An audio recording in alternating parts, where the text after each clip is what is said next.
Salut à tous, c'est Axel de blog-n8.fr. Aujourd'hui, je vais tester un accessoire pour Nokia N8 donc, qui s'appelle le Flexi Shield par Mobile Fun. Donc, il m'avait envoyé aussi un autre accessoire qui a été testé. Et donc, ça, c'est un deuxième accessoire. Donc, c'est un site qui est anglais, mais qui est aussi en version française, sur lequel vous pouvez acheter cet étui, cette housse. Et voilà.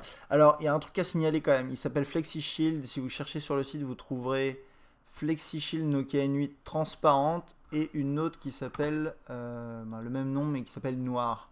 Et sur les visuels, vous voyez qu'elle est un petit peu transparente dans les deux cas. Or, celle que je vais vous présenter, elle n'est pas transparente. Alors, j'ai pas eu encore de réponse. Je sais pas si celle-ci n'est plus commercialisée. Dans tous les cas, le produit est le même. C'est juste qu'il y en a une qui est transparente. Celle-ci est mate. Et bon, on va parler de celle-ci. Et je vous informerai au fur et à mesure si elle revient sur le site. Voilà. Donc qu'est-ce que c'est concrètement? C'est pas la première fois que je teste des produits de ce type là, c'est tout simplement une petite coque flexible donc qui se met sur le N8. C'est surtout le N8 qui rentre dedans, a priori, avec un peu de difficulté parfois, mais là c'est bon. Ok, et ensuite voilà, donc ça protège comme souvent sur ces appareils, enfin sur ces accessoires, ça protège surtout l'arrière, les côtés, le haut, et vraiment, c'est exactement, enfin, si, je sais plus comment elle s'appelait déjà, attendez, je vais retourner dans la catégorie accessoires, je vais vous dire, voilà, il y avait là, par exemple, la Proporta Mizu, c'était la même chose, il y avait la Casemate Jelly qui était similaire, donc ça fait le troisième accessoire, en plus de la housse silicone Nokia, donc c'est très ressemblant. Par contre, au niveau du prix, je trouve que c'est pas si mal, ça coûte 11,50 €. C'est pas énorme, donc sur le site de mobilefun.fr. Et on va en parler assez rapidement, ça va assez vite sur ce genre d'accessoire. Alors, derrière, elle est un peu abîmée. C'est d'ailleurs bien, parce qu'en fait, je l'ai pas mal utilisé, j'ai à la montagne. Euh, Comme moi, je suis un peu un bourrin, bah, je l'ai un peu abîmé, mais c'est pas grave, c'est fait pour ça, une housse de protection. Et du coup, on voit quand même que, comme c'est mat, bah, ça laisse quelques petites traces. Et je l'ai mouillé, je l'ai passé sous l'eau, etc. Ça part pas. Donc, c'est pas grave, c'est une housse de protection, c'est fait pour encaisser ça.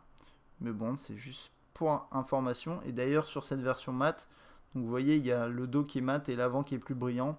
Donc, si vous n'avez pas la version avec le dos mat, vous aurez l'intégralité qui sera dans cette matière un peu plus brillante ici, enfin, ce revêtement-là. Voilà. Donc, que dire sur cette coque? Il y a le bouton ici qui est libre, assez classique. Ici, on a le bouton d'appareil photo qui est recouvert. Donc, attendez, je vais hop, tac, j'appuie dessus. Bien sûr, c'est plus difficile quand on appuie dessus. Hein, ça aussi, c'est classique sur ce genre de truc. Mais ça reste quand même possible de prendre une photo. Et vous pouvez aussi prendre des photos à l'écran. Donc, bon, il n'y a pas trop de problème. Ensuite, toc, le bouton ici, comme d'habitude, sur ce genre de housse, mais enfin de coque, ils n'ont pas trop le choix, mais comme ça, on ressort un petit peu. C'est pas facile de rentrer son gros pouce là-dedans. Alors si vous avez des doigts plus petits que les miens, ça devrait pas poser de problème, mais bon, dans l'état, c'est pas forcément facile.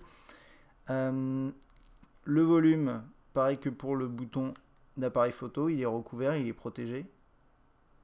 Voilà. Et ça, bon, ça reste utilisable hein, comme d'hab.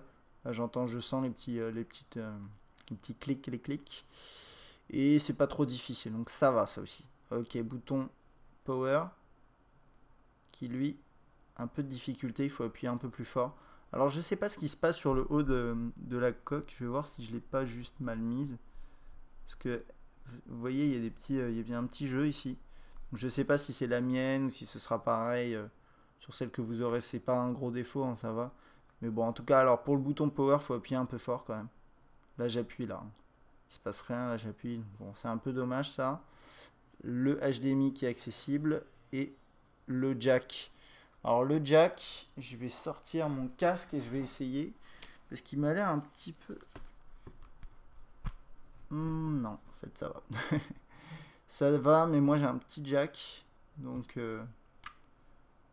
peut-être que pour les plus gros, ça passera pas sur le côté, je sais pas. C'est un peu bizarre de dire j'ai un petit jack. Bref. Ça c'est pour... Oh, ça c'est marrant que ce soit libre.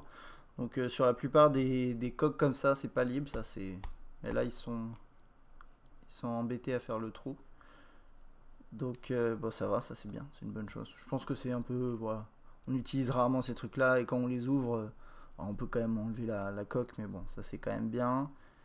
Et alors il y a un truc qui est un peu, j'arrive pas trop à comprendre. Alors ça, ok, ça c'est bon. Par contre, pourquoi ils ont mis des trous pour les petites vis? Parce que de toute façon, si vous enlevez ces vis là, il va falloir enlever la coque pour pouvoir enlever la partie inférieure. Donc ça sert absolument à rien d'avoir mis des trous là. C'est bizarre. Bon, c'est peut-être pour montrer les vis parce qu'elles sont très belles. Je sais pas. C'est drôle. Bon, et ensuite là il y a un petit trou pour la lanière. Ça c'est bien qu'ils aient pensé à ça. Et derrière en fait ça suit les contours, là, enfin le relief de l'appareil photo. Et là par contre ça rentre, ouais, ça rend nickel quoi. Si c'est bien. C'est bien, et en plus comme c'est fin, il n'y a pas de souci avec le flash, et le haut-parleur n'est pas du tout recouvert. Ce qui est une excellente chose d'après moi. Ouais, mais j'ai fait le tour là.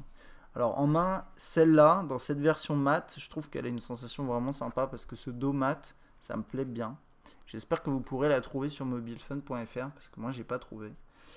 Et en version a priori pas mat, je sais pas trop comment on peut dire, celle qui brille là, elle accrochera un petit peu plus à la main, un petit peu comme cette matière là. J'imagine, enfin, je pense que vous imaginez assez facilement la sensation que ça peut avoir en main. C'est bon, c'est plutôt classique. Voilà, moi je trouve que pour un accessoire à 12 €, c'est pas excessif.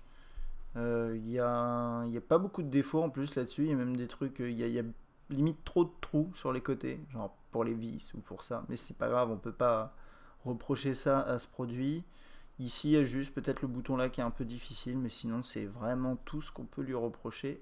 Elle est plutôt bien faite. Et bon, je sais pas ce que vous en pensez, ça dénature pas trop le produit là, en tout cas en version noire. Donc à voir. Voilà. Donc ça c'était pour mon test de la coque Flexi Shield.